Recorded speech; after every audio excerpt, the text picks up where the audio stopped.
Everyone, welcome to the tutorial lesson on EXModel Pro, and today we are going to learn the key function, which is Extrude Feature.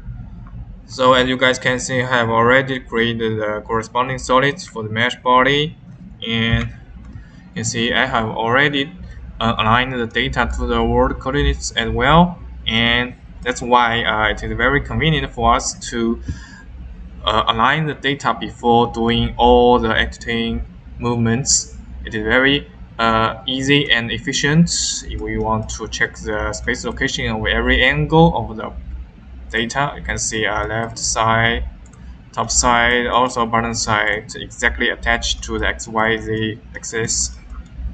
Alright, and the first thing you need to do is to move to the top side. You can see cross sections. We got 2D sketch in the left side, and one click here, and it will give us a default selection right on the OXY axis, and we can drag the yellow arrow in the screen to change the location. We can also manually enter the specific number inside the offset blank, like give it 70 and apply here, so it will automatically move to the specific 70 range location far from the bottom side. Right, and after we have settled down the 2D sketch, we can create. So this view angle automatically to move to this interface. And let me turn it off. And next thing we need to, because we need to get rid of this inner cylinder information, so we need to hold the shift key button on our keyboard, just to using our left mouse to drag a part of this area. So the software will automatically select this inner circle for us. Just a little bit curve, and you can see the circle center is here, and so one click at this curve, you can see we can commit this liner to circle, and we click OK. Yeah, now I turn on the information, and you can see this is the inner circle I have already created. So next we need to do some magic work relying on the sketch. So just one click at the sketch circle, we got like an extrude function pops up. One click and you can see the let me turn it off first.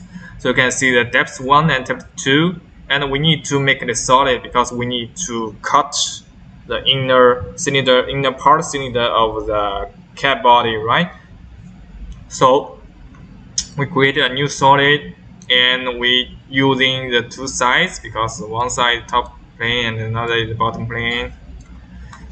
Alright, so before I activate the snapping function, because it is very easy for us to check whether the location is correct to match the top side, the top plane, or the inner bottom plane. So let me show you guys. So after we have turned on the snapping function, we can set the deviation value inside. I can see in default it will 0.1 mm deviation, and if I move the yellow button a little bit upper, you can see this curve, yeah, dynamically changing. Alright, this green means a perfect match. Also the button plane's location. Okay, so for now this inner cylinder have the same top location compared to the outside CAD file. Also the inner plane is a perfect match with the deviation within 0.1 mm. So it's a snapping function.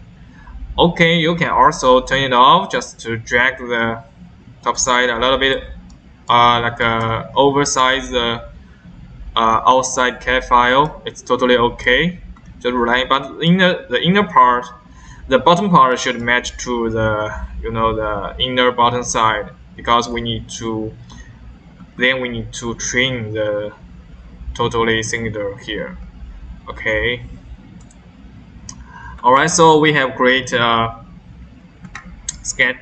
solid body as well. So it's a extruded surface relying on the 2D sketch we have already created. And you can see we got two solid body. And the next thing we need to is to drag these two together, and using the trim function. So we can manually trim, or you can automatically trim. So personally, I would like to manually trim because it gives me more, make me more confident about any step I do.